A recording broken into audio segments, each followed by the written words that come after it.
സൗദിയിൽ ബാങ്കിംഗ് സേവന നിരക്കുകളിൽ വരുത്തിയ കുറവ് പ്രാബല്യത്തിൽ വരുത്തി. പ്രാദേശിക ബാങ്കുകളാണ് പ്രാബല്യത്തിൽ വരുത്തിയത്.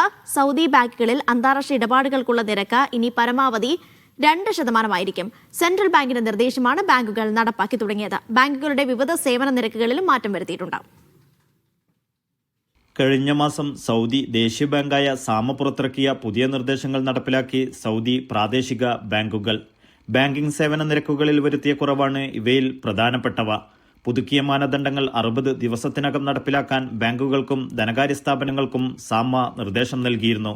ഇതാണ് ഇപ്പോൾ ബാങ്കുകൾ നടപ്പിലാക്കി തുടങ്ങിയത്.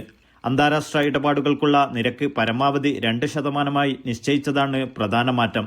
GCCക്ക് പുറത്ത് മദാ കാർഡ് ഉപയോഗിച്ചുള്ള അന്താരാഷ്ട്ര പണം പിൻവലിക്കലിനുള്ള ഫീ ഇടപാട് മൂല്യത്തിന്റെ 3% പുതുക്കി നിശ്ചയിച്ചു. പരമാവധി തുക 25 റിയാലായും നിജപ്പെടുത്തി. സൗദിക്കകത്ത് ഇതര ബാങ്കുകളിലേക്ക് 2500 റിയാൽ വരെ ട്രാൻസ്ഫർ ചെയ്യുന്നതിനുള്ള ഫീ 50 ഹലാലയായും അതിന് മുകളിലുള്ള തുകക്ക് 1 റിയാലായും പുതുക്കി നിശ്ചയിച്ചു. 1 വർഷത്തിനിടയിലുള്ള ബാങ്ക് അക്കൗണ്ട് സ്റ്റേറ്റ്മെന്റുകൾക്കും സർട്ടിഫിക്കറ്റുകൾക്കും ഫീസ് പൂർണ്ണമായും ഒഴിവാക്കി. മദാ കാർഡ് റീ ഇഷ്യൂ ചെയ്യുന്നതിനുള്ള ഫീ പരമാവധി 10 റിയാലായും പുതുക്കി നിശ്ചയിച്ചാണ് മാറ്റം വരുത്തിയത്. Naushad Rikkur, media 1, Dammam.